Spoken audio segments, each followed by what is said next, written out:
आखिर प्रियंका गांधी को हल्के में लेना भारतीय जनता पार्टी के सांसद को क्यों पड़ गया महंगा?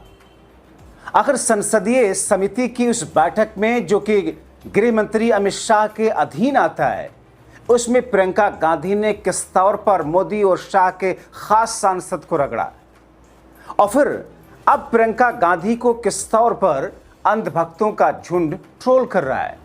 विस्तार से दोस्तों आपको सब कुछ बताते हैं, लेकिन इन तमाम चीजों के बीच में सुप्रीम कोर्ट का एक्शन क्या है।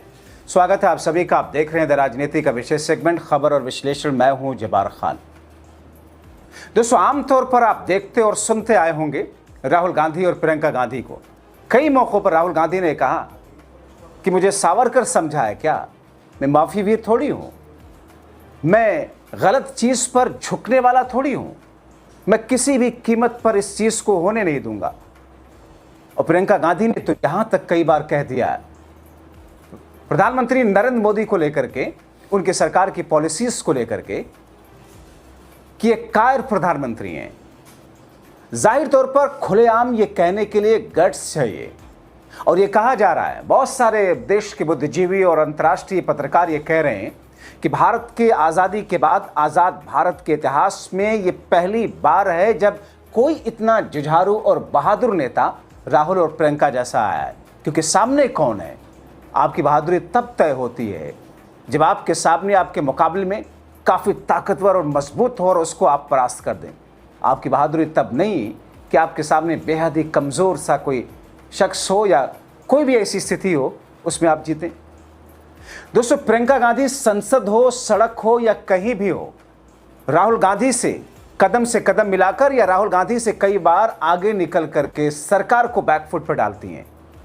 दोस्तों गृह मंत्री के अधीन आने वाले गृह मंत्रालय की स्थायी समिति जिसमें एक बैठक थी और उस स्थायी समिति में प्रियंका गांधी भी सदस्य हैं, जिसे एक तरीके से मिनी संसद भी कहा जाता है।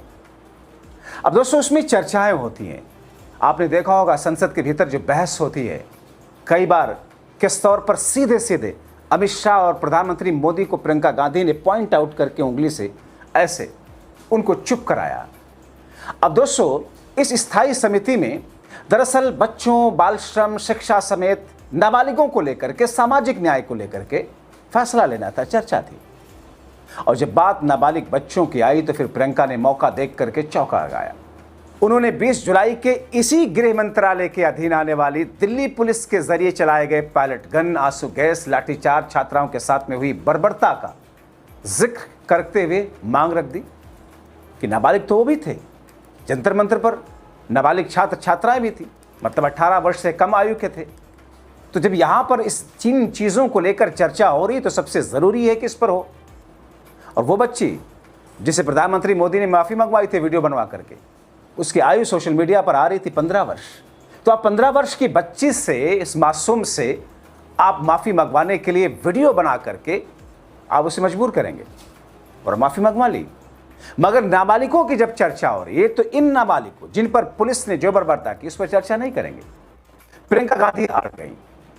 प्रियंका गांधी और अजय माकन उनके साथ में थे।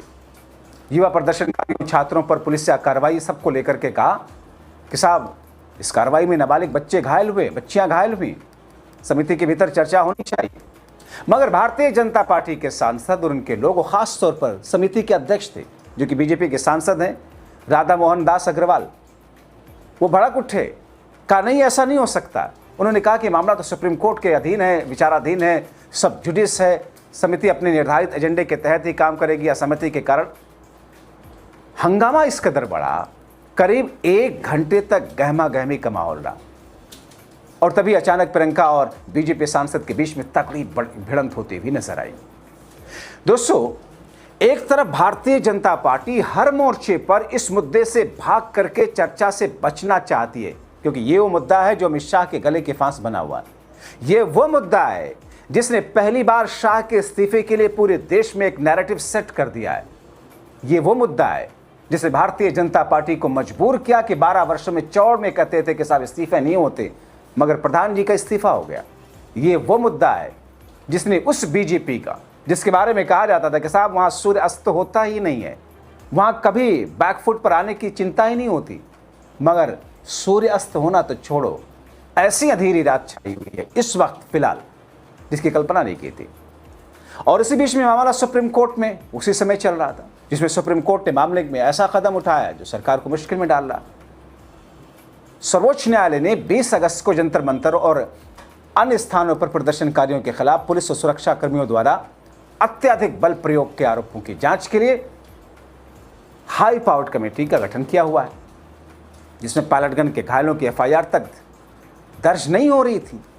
बड़ी मुश्किल से राहुल गांधी, कभी आपने देखा अभी बीते दिनों की मां को लेकर के राहुल गांधी जब पहुंचे दिल्ली के parliament street police station FIR करने के लिए, तो क्या पूरा ड्रामा रहा दिल्ली पुलिस का और गृह मंत्रालय के अधीन आने वाले पुलिस के मुख्य पुलिस कमिश्नर का।